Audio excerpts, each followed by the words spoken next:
Hello everyone, শুভ সন্ধ্যা। আমি রিয়াঙ্কা। আমার জীবনসাথী lifestyle চ্যানেলে সবাইকে অনেক ভালোবাসা ওয়েলকাম জানিয়ে আজকের মতন ভিডিওটা স্টার্ট করলাম।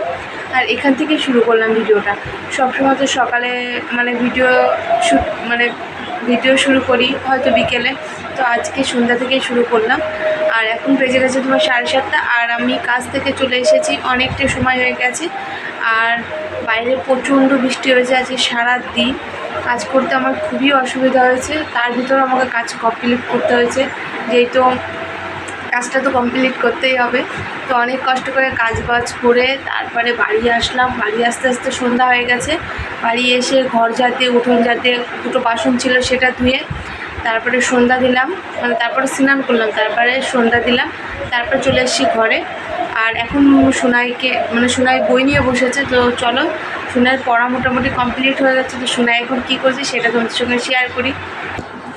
সোনাই দেখো এইদিকে আঁকছে, ছবি আঁকছে। এই দেখো, তোমার সোনাই বড় হয়ে একটা আর্টিস্ট হবে, আর্টিস্ট। খুব সুন্দর ছবি আঁকে।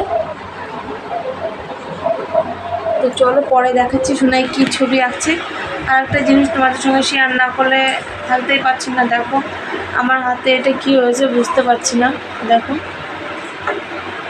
মনে হচ্ছে এটা দাগ, আবার মনে হচ্ছে অন্য কিছু, তো বুঝতে পারছি না। ভীষণ কষ বেরাচ্ছে। তো তোমরা কেউ যদি জেনে থাকো এটা কি, তাহলে অবশ্যই কিন্তু আমাকে কমেন্ট করে জানিও। আর সোনাইয়ের একটা জিনিস হয়েছে, সেটাও তোমাদের সঙ্গে একবার দেখাই। এই দেখো মুখে এখানে কি হয়েছে সত্যি বুঝতে পারছি না। আর মা আর ছেলের যে কি হলো, আমার হাতে আর সোনার হয়েছে মুখে। তো সোনাইয়েরটা প্রথমে আমারই ভুল, সোনাইকে মেরেছিলাম, এরকম গাল চিপে ধরেছিলাম, তো আমার নখ লেগেছিলো ওর মুখে। তো সেখান থেকে একটুখানি কেটে গেছিলো, চুলে গেছিলো, তারপর ঠিক হয়ে গেছে। পরে আবার দেখছি ওটা শুকিয়ে গেছে।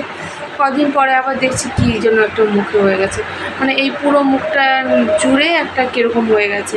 তো শুকিয়ে গেছে। কালকে বাড়িতে হোমিওপ্যাথি ওষুধ এসেছিলো, একটা ডাক্তার আসে আমাদের বাড়িতে, তার কাছ থেকে ওষুধ নিয়েছে সোনাইয়ের জন্য, আমার জন্য। তো চলো দেখিয়ে দিই ওষুধগুলো।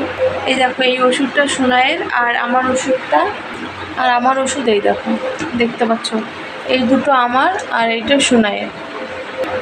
তো হোমিওপ্যাথি ওষুধ আমরা অনেক দিন হয়েছে খাই না, তাও নিলাম বাড়ির উপরে এসছে বলে। আর ডাক্তারটা ভালো, আমার শ্বশুর ওষুধ নেয় মাঝে মাঝে। তো এলোপ্যাথি ওষুধ খাই সোনাইও, আমিও। তো হোমিওপ্যাথি নিলাম, দেখি কী হয়। তো ভীষণ খারাপ লাগছে, হাতটা দেখো পুরো বিচ্ছিরি, বাইরে বেরালে না ভীষণ অসুবিধা হয়। তো দাদের মতনই আমার মনে হচ্ছে এটা। তো দেখি কতদূর কী হয়। আর সোনার মুখেরটাও শুকিয়ে গেছে অনেকটা, কষ বেরায় ভীষণ মুখ থেকে, মুখের ওখানে। তো যাই হোক, এখন যাবো হলো রান্নাঘরে। তোমার দাদাভাই গেছে বাজারে, তো বললাম একটু মাছ আনতে, যেহেতু 2-3 দিন হয়ে গেছে আমরা মাছ খাই না, কারণ শনিবারে আমরা মাছ খাই না, আর রবিবারে বাড়িতে পুজো দিয়েছি, রবিবারেও মাছ করিনি। তো আজকেও নিরামিষ করেছে সারাদিন। আর এখন রাত্রেবেলা একটু তোমার দাদাভাইকে বললাম যে একটু মাছ নিয়ে আসো, নয় আর ভালো লাগছে না মাছ ছাড়া। তো 2 দিন তো এমনি পুজোর জন্য, আর শনিবারে পালি, ওর জন্য খেতে পাইনি। তো দেখি তোমার দাদাভাই কী মাছ নিয়ে আসে। তো চলো, সোনাইয়ের পড়াও হয়ে গেছে, এখন একটু দেখিয়ে দিই। আর পড়াশোনা ঠিকঠাক হয়েছে কিনা সেটা একটু দেখে নিই। তো চলো পরে তোমাদের সামনে আবার আসছি। তো কালকে আর ভিডিওটা স্টার্ট করা হয়নি, এখন থেকে ভিডিওটা স্টার্ট করলাম। আর এখন যাচ্ছি সোনাই আর আমি ডাক্তারের কাছে, হসপিটালে। সোনাই মুখের ওইটা অনেকটা বেড়ে গেছে, তো যত বসে থাকবো ততই সমস্যা, ওর জন্য যাচ্ছি হসপিটালে। তো চলো এখানে গিয়ে দেখা হচ্ছে।